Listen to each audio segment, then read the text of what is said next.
La paz del Señor con ustedes. Bienvenidos y bienvenidas a un programa muy especial, porque voy a hablar sobre el Vía Crucis. La palabra Vía Crucis quiere decir vía, camino de la cruz. Es una devoción o un método de oración muy antiguo y muy usado entre los católicos. Generalmente se reza de una manera pública todos los viernes de la Cuaresma y sobre todo de una manera solemne el Viernes Santo en la Semana Santa. Pero es una práctica que privadamente la podemos realizar todos los viernes del año. ¿Y en qué consiste este método de oración? Consiste en meditar en 14 estaciones o pasos, la muerte, la pasión, la muerte de Jesús que sufrió, ese gran sacrificio que Él padeció para morir y salvarnos en la cruz. Lo hacemos para darle gracias al Señor de que Él asumió ese dolor, ese sacrificio para morir por nosotros, pero lo hacemos también para pedirle la fortaleza, que nos dé la gracia, porque nosotros llevamos también, como Él nos dijo, el que quiera ser mi discípulo, tome su cruz y sígame. Nosotros también en cada día nos vamos enfrentando a diferentes momentos en que tenemos que aprender a renunciar a todo aquello que nos separa de su amor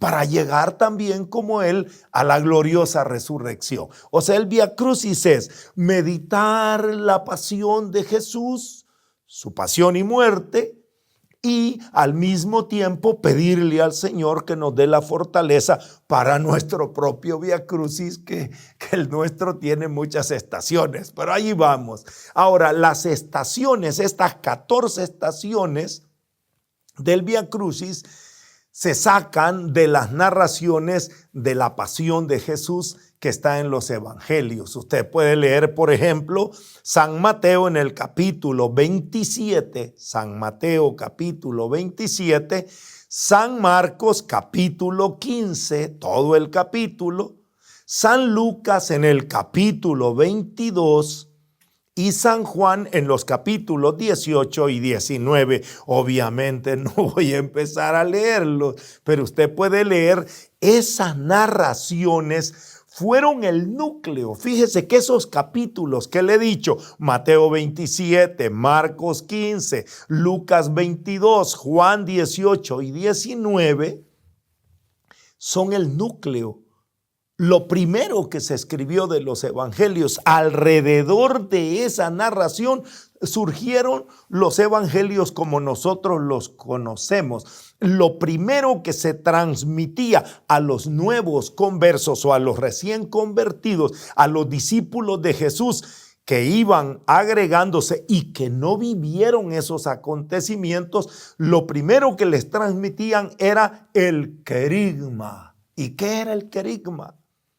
Era anunciar la muerte, la pasión, la muerte y resurrección de Jesús. El querigma era mostrar cuánto Dios nos ama, tanto amó Dios al mundo que envió a su Hijo, y tanto nos ama Jesús que aceptó morir en la cruz para salvarnos, y que Jesús murió y que Jesús fue sepultado, pero no se quedó muerto, resucitó al tercer día y está con nosotros. Esa era la predicación que se daba siempre con ese querigma, el anuncio. Jesús ha muerto. ¿Para qué? Para que nosotros también tengamos la oportunidad de morir al pecado para resucitar con Él a una vida nueva. Esa era la predicación central, el anuncio del evangelio, el anuncio de la pasión, muerte y resurrección de Jesús. Pero volviendo un poco a la historia del Vía Crucis, cómo se fueron estableciendo esas estaciones y cómo es que se fue formando esa devoción o esa tradición. Empecemos un poco con la historia porque es muy interesante.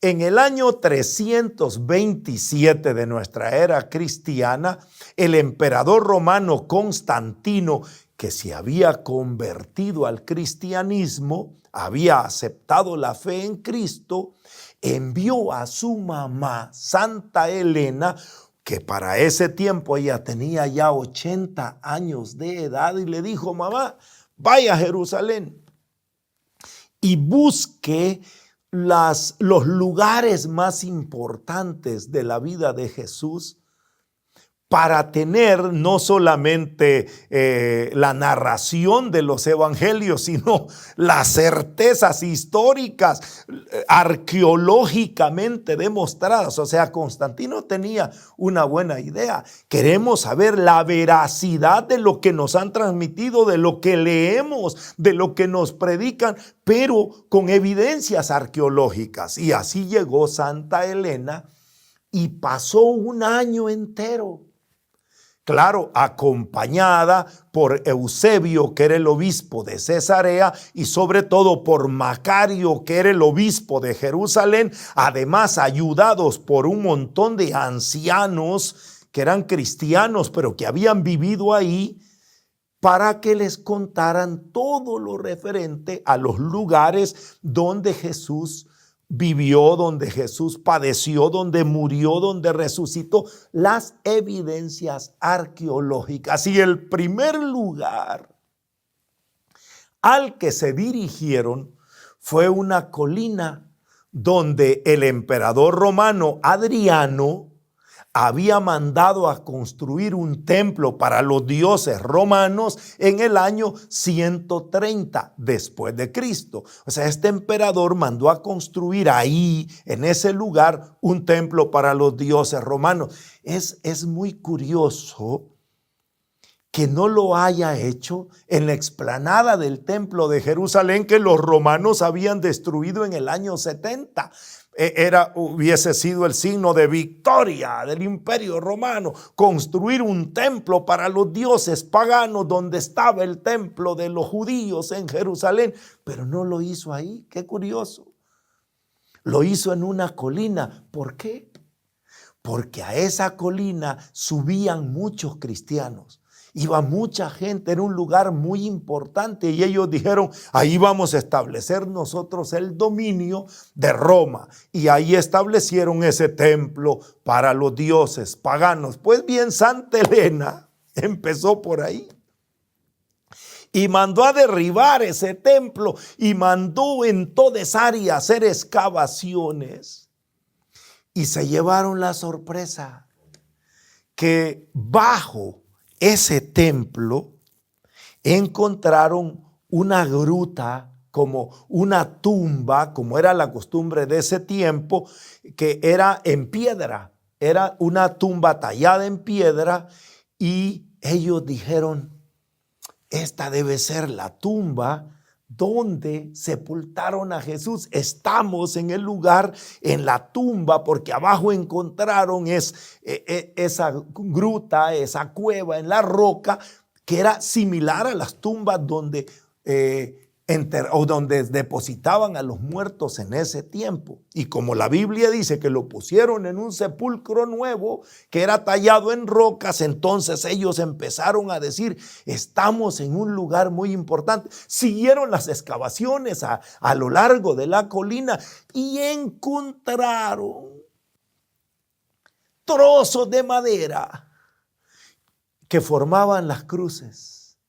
Encontraron cruces de madera, y encontraron clavos, y encontraron lienzos, telas. O sea, empezaron ellos en esas excavaciones a encontrar evidencias que, con los métodos de su tiempo, obviamente, y sobre todo movidos por la fe, empezaron a decir: estamos en el Calvario, estamos en el Santo Sepulcro. Ellos se alegraron de lo que habían descubierto. Y bueno, Hay una leyenda, dicen que trajeron a un enfermo para que lo pusieran sobre la madera de la cruz y la pusieron en una cruz y el enfermo no mejoró, lo pusieron en la otra, no mejoró, y cuando lo pusieron en la otra cruz el enfermo se sanó y dijeron: esta es la cruz de Cristo. Bueno, eran sus métodos de fe. Lo importante es que donde estaba esa tumba hicieron excavaciones y encontraron una losa y encontraron como una cama mortuoria y dijeron: este es el Santo Sepulcro y estamos en el lugar correcto. Obviamente Constantino se alegró mucho, Santa Elena también. Construyeron un templo ahí que hasta en el año 335 fue ya consagrado, y ahí estaba ese templo dedicado al Santo Sepulcro. Es curioso porque en las últimas excavaciones que se hicieron, oiga, cuando en el 2016 y 2017 que se hizo la última, ¿cómo se dice?, reconstrucción o modificación o lo que sea en el Santo Sepulcro, se movió la losa por primera vez. Este es un dato bien importante. Había estado una losa por más de 1500 años cubriendo el lugar del Santo Sepulcro para evitar que los peregrinos estuvieran rasgando, llevándose piedras. Y esta vez, en el 2016-2017, removieron esa losa en las restauraciones que estaban haciendo y escarbaron y encontraron mucho material de relleno, pero siguieron excavando hasta dar con esa gruta, con esa tumba, y encontraron la piedra blanca, una piedra caliza como una mesa, y ellos dijeron: este es el lugar del sepulcro de Jesús. Pero estoy hablando de ahora, ¿no? Y volvieron otra vez a poner todo, pero lo extraño es que reconfirmaron con esas excavaciones que estaban en el lugar correcto, que había encontrado Santa Elena. Bueno, volvamos al Vía Crucis.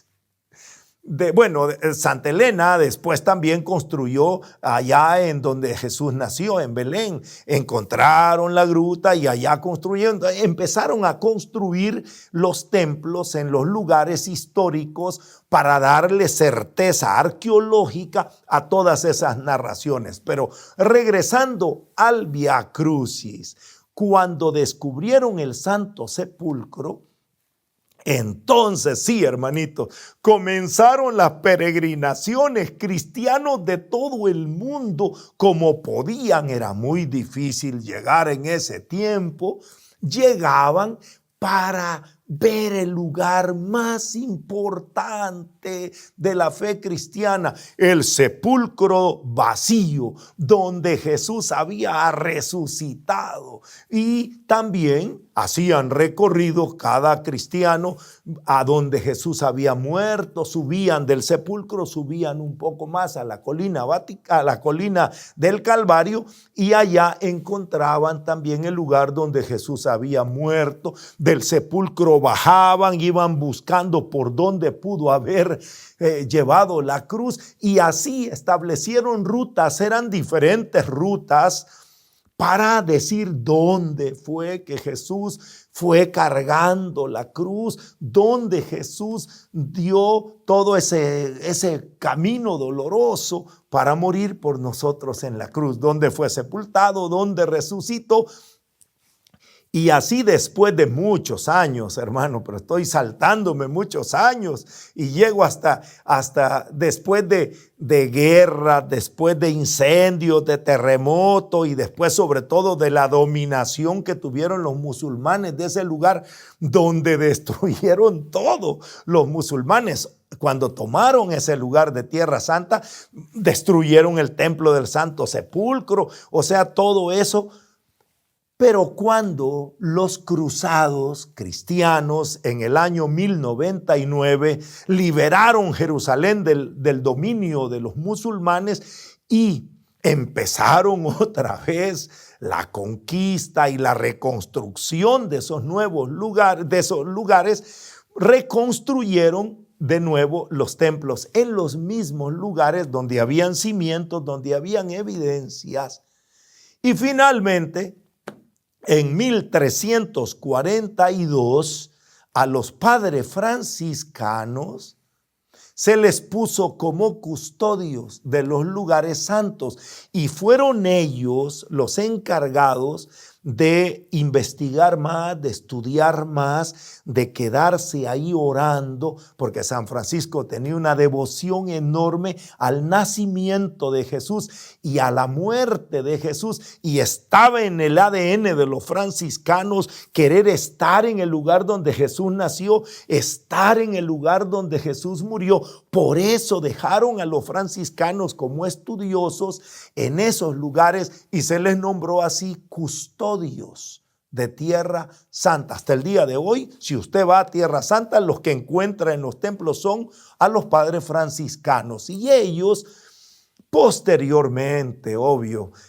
siguiendo los relatos del Evangelio y siguiendo también todas las tradiciones, lo que se transmitía por los cristianos de generación en generación, todas las narraciones orales de cómo había sido ese camino de Jesús, establecieron ellos las 14 estaciones del Vía Crucis, comenzando desde la fortaleza Antonia, que era supuestamente el lugar donde Poncio Pilato había condenado a muerte a Jesús, donde le habían cargado con la cruz en la fortaleza Antonia, hasta el Santo Sepulcro, más o menos una distancia de 600 metros es lo que se recorre por unas calles estrechas de Jerusalén, unas calles estrechas ahora llenas de edificios, de comercios, entre musulmanes y entre judíos. Ahí van los cristianos haciendo el Vía Crucis. Es algo, una experiencia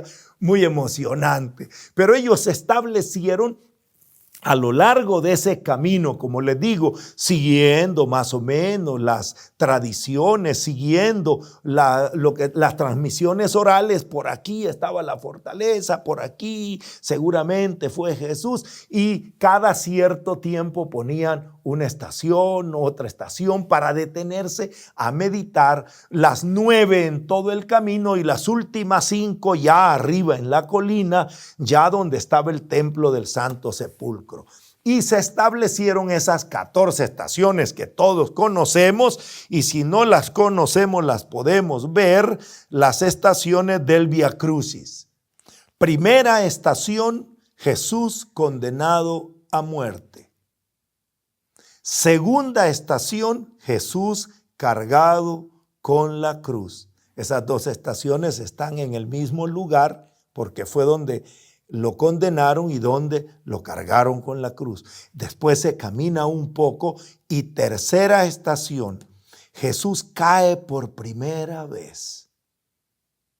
Después sí avanza un poco más en ese camino y cuarta estación, Jesús encuentra a su madre, encuentra a María. Luego se sigue avanzando un poco más y la quinta estación, Simón el Cirineo ayuda a Jesús a llevar la cruz. Luego, sexta estación, Verónica limpia el rostro de Jesús. Séptima estación, Jesús cae por segunda vez. Luego se va subiendo y desde arriba, donde se tiene una visión más amplia, se encuentra la octava estación. Jesús encuentra a las mujeres de Jerusalén. Y como se sigue subiendo y el camino es más difícil, la novena estación, Jesús cae por tercera vez. Luego, cuando ya se llega a la parte alta de la colina, están todas estas estaciones juntas. La décima estación, Jesús es despojado de sus vestiduras. En ese lugar le quitan la ropa que él lleva, porque a Jesús lo crucificaron desnudo, le quitan toda su ropa Luego, la 11ª estación, Jesús es clavado en la cruz, ahí mismo lo crucifican. Luego, la 12ª estación, Jesús muere en la cruz. Cuando lo clavan, levantan la cruz y ahí muere. Y la 13ª estación, Jesús es descendido de la cruz y puesto en los brazos de su madre en el mismo lugar. Estas estaciones no hay que caminar, sino que están todas en el mismo lugar, hasta llegar a la 14ª estación. Jesús es sepultado, que ya hay que bajar de ese lugar. Cuando uno va, ya está arriba a la colina, uno ve el lugar donde Jesús murió, y luego se baja un poquito donde la Virgen María recibió a Jesús, y luego se sigue bajando un poco más, unos metros más, caminando un poquito a donde está el sepulcro. Pero todo esto está siempre en la misma colina donde ellos habían encontrado aquel templo pagano, y ahí se hicieron las excavaciones. Estas son las estaciones que establecieron los padres franciscanos, custodio de esos lugares. Bueno, los peregrinos llegaron a visitar Tierra Santa, llegaban como podían, y cuando llegaban, los franciscanos les decían por aquí, les explicaban, era como un tour religioso, pero con una devoción enorme. No puedo explicarles lo que se siente cuando te dan una cruz, y en la 2ª estación Jesús carga con la cruz y tú te pones la cruz y vas caminando. Es una experiencia maravillosa. Los que hemos vivido esa experiencia allá en Tierra Santa, es algo emocionante. Bueno, estas estaciones se establecieron siguiendo todas las narraciones del Evangelio y las tradiciones, y la ruta también se estableció así. Ya mucho tiempo después se fueron haciendo los cuadros que ahora conocemos, pero eso ya es muy posterior. En estas estaciones se meditaba toda la pasión de Jesús, su muerte, cómo llegó hasta el sepulcro. Pero en 1686, pongan atención en esta fecha que es muy importante, en 1686 el Papa Inocencio XI, Inocencio XI, le concede a los franciscanos el derecho de erigir estas estaciones, hacer cruces y llevar a los templos que ellos tuvieran en cualquier lugar del mundo. ¿Para qué? Para facilitarle a los cristianos que no podían ir hasta Israel, que no podían ir hasta Jerusalén. Incluso el día de hoy no todos pueden ir a Jerusalén a caminar ese camino de la cruz, pero ellos llevaron a los templos franciscanos autorizados por el Papa para erigir las 14 estaciones. Aunque hay un dato histórico muy interesante, que según la historia, el primero que construyó un Vía Crucis, que erigió un Vía Crucis de las 14 estaciones fuera de Jerusalén, fue un fraile dominico, el beato Álvaro de Córdoba, que en 1419, este beato Álvaro de Córdoba fue a hacer la peregrinación él a Israel, pudo llegar a Jerusalén, pudo caminar la Vía Dolorosa, y le impactó tanto que cuando él regresó a España,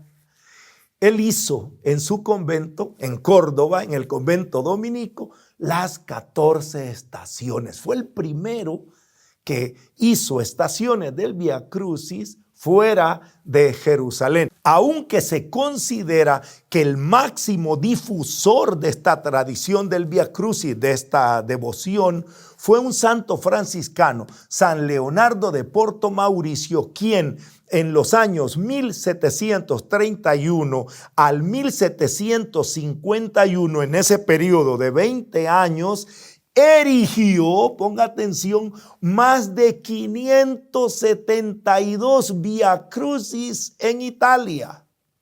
Ese fue un santo que se dedicó a difundir esa devoción, pero eran los primeros que sacaron el Vía Crucis de Jerusalén y lo trajeron a todos los pueblos.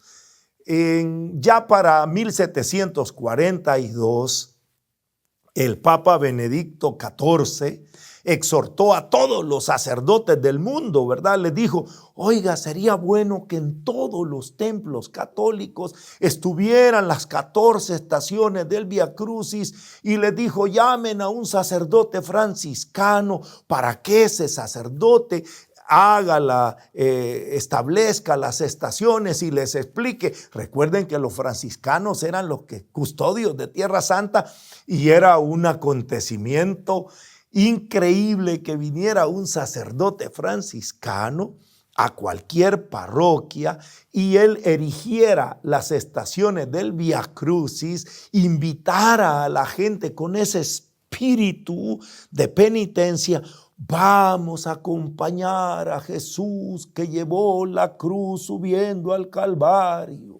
Vamos a recordar este acontecimiento y a pedirle al Señor que nos transforme para que también nosotros muramos al pecado y podamos nacer a una vida nueva. Eran unas prédicas maravillosas.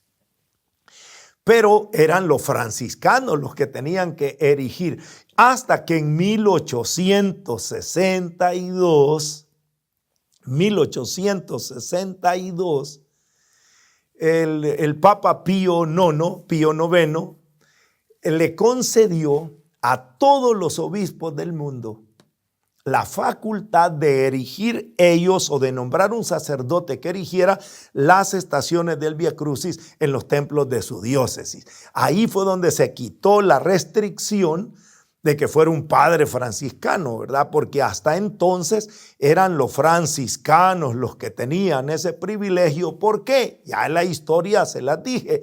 Porque ellos fueron los custodios de Tierra Santa desde allá, desde 1300 y pico. Ellos eran los que conocían esa historia, ellos eran los encargados de transmitirlo, pero ya en 1862 todos los obispos, que para entonces ya se tenían muchos libros, ya se tenían estructuradas las figuras, los dibujos del Vía Crucis, ya no había duda, ya no había alguien que pudiera decir otra cosa, aunque les voy a contar esta anécdota. Cuando un padre franciscano, el padre Juan Luis Lázaro, uno de mis directores espirituales del inicio de mi conversión, me explicó el Vía Crucis y me transmitió la devoción de rezarlo. Oigan esto. Y yo lo rezaba todos los días en ese tiempo. Me dio un librito: primera estación, Jesús condenado a muerte. Segunda estación, Jesús carga con la cruz. Tercera estación, Jesús cae por primera vez. Y cuando yo iba rezando, me di cuenta que había una estación que se repetía 3 veces. 3 veces. Y era la caída de Jesús. Caes por primera vez, Jesús cae por segunda vez, Jesús cae por tercera vez, y me parecía un poquito aburrido, monótono, Jesús cae por primera vez, Jesús cae por segunda vez, Jesús cae por tercera vez, y yo le digo, Padre, y yo puedo cambiarlo, y yo puedo poner otras estaciones. Por ejemplo, le digo, aquí podríamos poner una bien bonita, como Jesús se encuentra con Barrabás, porque hubiese sido una estación buenísima. O Jesús nos dice, yo los perdono. O sea, buscar otras estaciones. Yo estaba en ese momento, no recuerdo qué estaciones hubiera querido poner, pero le decía, y él solo se reía. Y me decía, ¿sabe por qué decís eso? Porque estás muy joven, me decía. Porque estás muy joven, decís eso. Porque no te has dado cuenta que en el camino que los discípulos de Jesús recorren llevando la cruz, lo que más ocurre son las caídas. Ya me emocioné, hermano. ¿Cuánta razón tenía el padre Juan Luis? Porque en el camino que he recorrido desde ese tiempo hasta hoy,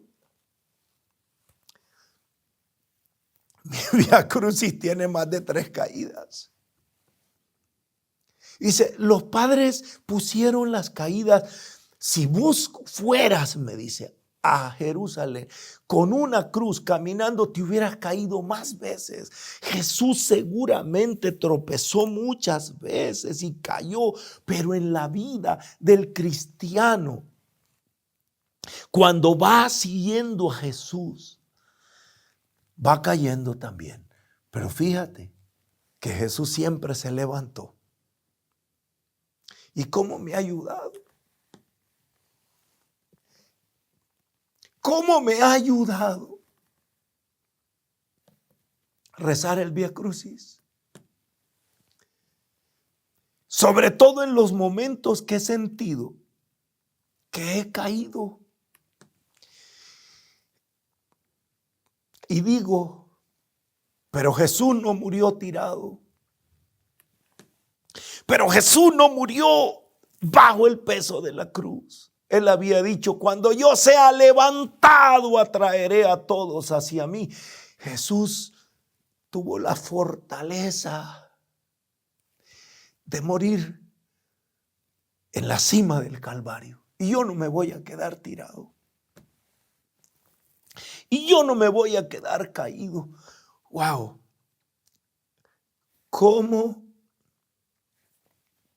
me ayudó a rezar el Vía Crucis? Pero hablando de ese deseo de cambiar las estaciones, fue en 1991, yo les estoy hablando del deseo que yo tenía allá por los años 1972, 73 o 74, yo estoy hablando de cuando yo estaba empezando mi vida de conversión. Pero en 1991 fue el Papa San Juan Pablo II quien se atrevió a hacerlo. Él tenía autoridad, hermano. Yo solo tenía el deseo, pero él sí lo hizo. En primer lugar, agregó una estación más al Vía Crucis. El Vía Crucis ya no se reza con 14, se reza con 15. Esa no lo pusieron los franciscanos, esa la puso el Papa San Juan Pablo II, la estación 15ª estación o 15ª estación. Jesús ha resucitado. Porque decía el Papa, no se puede rezar un Vía Crucis y dejar a Cristo muerto en la cruz. Es necesario proclamar su resurrección si es el fundamento de nuestra fe. Tenía toda la razón, pero fue más allá. San Juan Pablo II estuvo haciendo un estudio bíblico y con un intento ecuménico, yo lo comprendo, para hacerlo más digerible para los cristianos no católicos que creen en el Evangelio. Entonces puso estaciones que fueran extraídas no de la tradición, no de historias apócrifas, no ¿cómo se llama?, experiencias orales transmitidas como hicieron los franciscanos. Él la sacó del Evangelio y estableció un Vía Crucis con nuevas estaciones y con esta estructura. Voy a leerle las estaciones del Vía Crucis del Papa San Juan Pablo II. Primera estación, Jesús en el huerto de los olivos. Segunda estación, Jesús traicionado por Judas es arrestado. Tercera estación, Jesús es condenado por el Sanedrín. Cuarta estación, Jesús es negado por Pedro. Quinta estación, Jesús es condenado a muerte por Pilato. Sexta estación, Jesús es flagelado y coronado de espinas. Séptima estación, Jesús carga la cruz. Octava estación, Jesús es ayudado por Simón el Cirineo a llevar la cruz.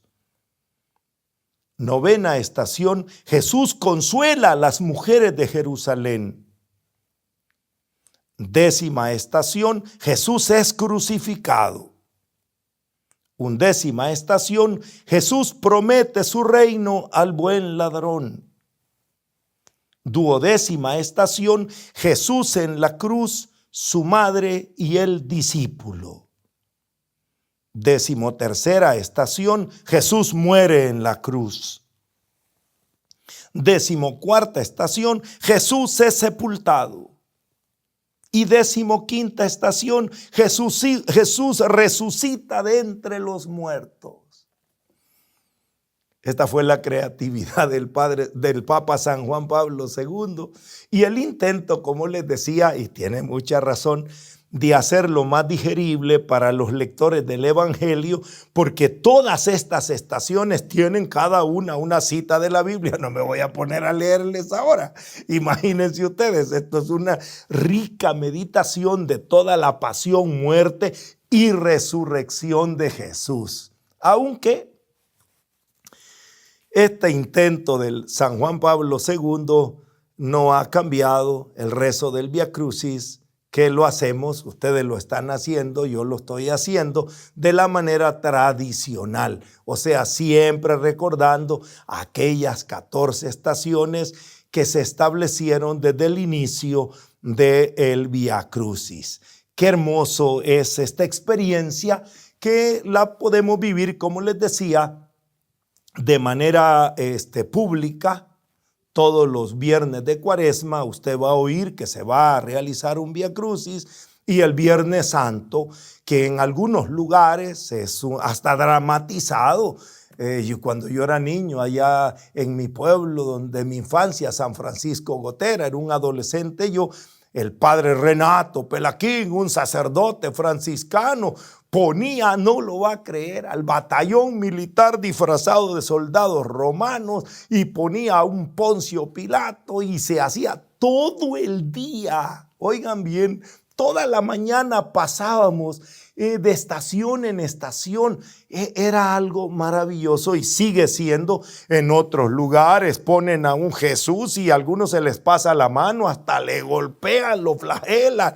Y hay lugares donde incluso los clavan. Si usted busca en internet, hay Vía Crucis, hay maneras diferentes de celebrarlo. Pero el Viernes Santo todos estamos invitados a meditar sobre estos pasos, que son el proceso de condenación, de cargar con la cruz, de morir en la cruz, de descendimiento de la cruz, y se predica. Esos días son días de reflexión. Yo los animo a ustedes a hacerlo de manera personal, y si pueden participar en los actos religiosos con el mismo espíritu con el que esto comenzó.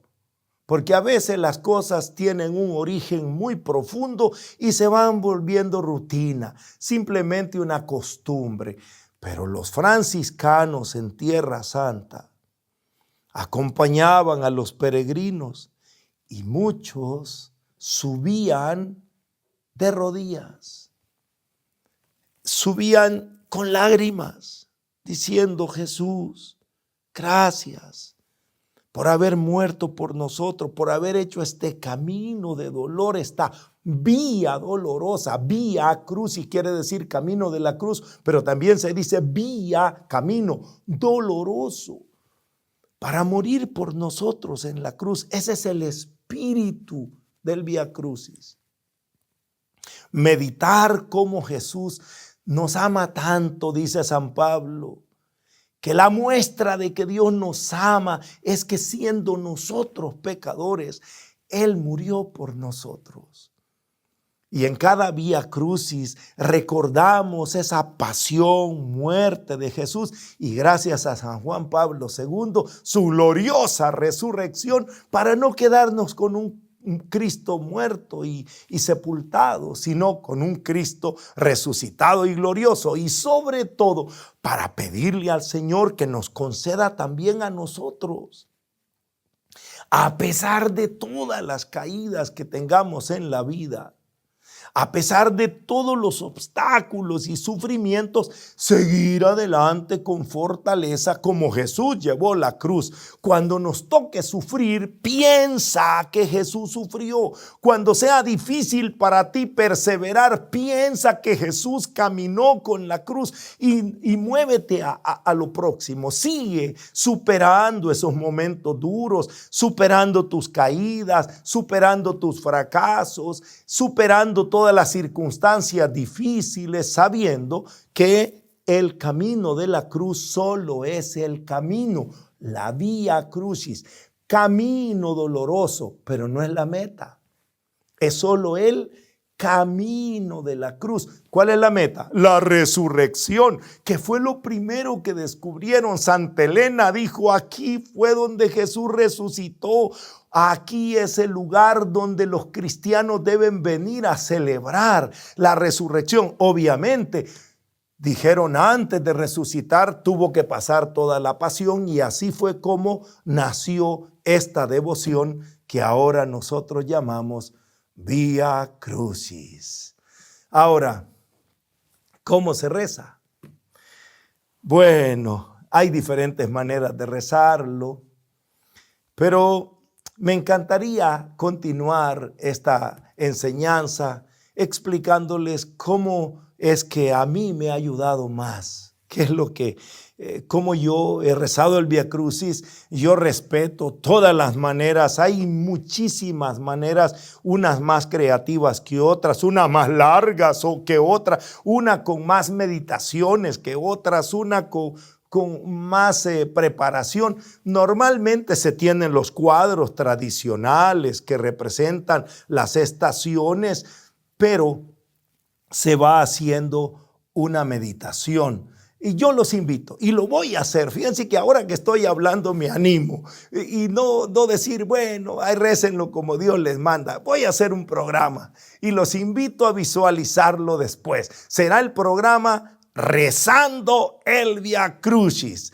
Ahí voy a explicar un poco algunas formas breves de rezarlo y sobre todo la manera como a mí me ha servido rezar este Vía Crucis. Aquí quiero terminar solo recordándoles lo que dijo Jesús en el Evangelio según San Lucas, capítulo 9, versículos del 23 al 24. San Lucas capítulo 9, versículo 23. Le decía a todos: si alguno quiere venir detrás de mí, niéguese a sí mismo, tome su cruz cada día y sígame. Porque quien quiera salvar su vida la perderá, pero quien pierda su vida por mí, ese la salvará. Palabra de Dios, te alabamos, Señor. Jesús dice que el Vía Crucis hay que rezarlo todos los días. Tome la cruz cada día y sígame. Eso es el Vía Crucis. Seguir al lado de Jesús con nuestra cruz, dándole gracias por todo su sacrificio, por su pasión, muerte y resurrección, pero pidiéndole la fortaleza para llevar cada día nuestras propias cruces, aprender a morir al pecado, a morir a nuestro orgullo, a nuestras pasiones, para resucitar como hombres nuevos en esta nueva vida. Oremos. Padre, gracias por haber enviado a tu Hijo Jesucristo al mundo para mostrarnos tu infinito amor y Él entregar su vida, pasar por todo ese camino doloroso para salvarnos y mostrarnos que solo el camino hacia la resurrección. Gracias, Padre. Te pedimos que nos des la fortaleza que le diste a Jesús, para que también nosotros tomemos la cruz cada día y sigamos, a pesar de las dificultades, avanzando hasta cumplir tu perfecto plan de amor, que ya sabemos que termina con una gloriosa resurrección. Te pedimos, Padre, que la meditación de estos misterios, que la meditación de estos pasos de estas estaciones nos animen a ir superando nuestra vía dolorosa con la esperanza puesta en ese final glorioso que tienes para cada uno de nosotros.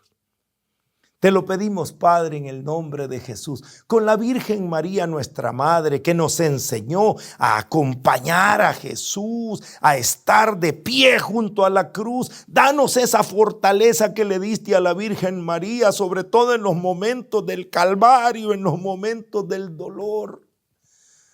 Bendice a los que están sufriendo en este momento su propio Vía Crucis. Manténlos de pie como a la Virgen María. Te lo pedimos, orando en la fuerza del Espíritu Santo. A ti, Padre, que vives y reinas por los siglos de los siglos. Amén. Y los que van a vivir con amor su propio Vía Crucis dicen amén. Gracias, hermano, por acompañarnos. Nosotros también los estamos acompañando. Si usted quiere, suscríbase en nuestro canal de YouTube Salvador Gómez Oficial. La suscripción es gratuita y con eso nos ayuda. Y denos like, denos me gusta para que YouTube nos recomiende y otras personas reciban estos mensajes. Ahora, si ustedes quieren invitarnos para llevar este mensaje a su parroquia, a su comunidad, ya sea de forma virtual o de forma presencial, en la pantalla tiene el número WhatsApp más 503-7786-0087. Usted ahí escribe, no llama, escribe, y le van a contestar para darle información de cómo podemos hacer una reunión virtual o presencial. Pero lo más importante es que siga orando y ore por nosotros, que nosotros siempre estamos orando y trabajando por ustedes. Que el Señor nos bendiga.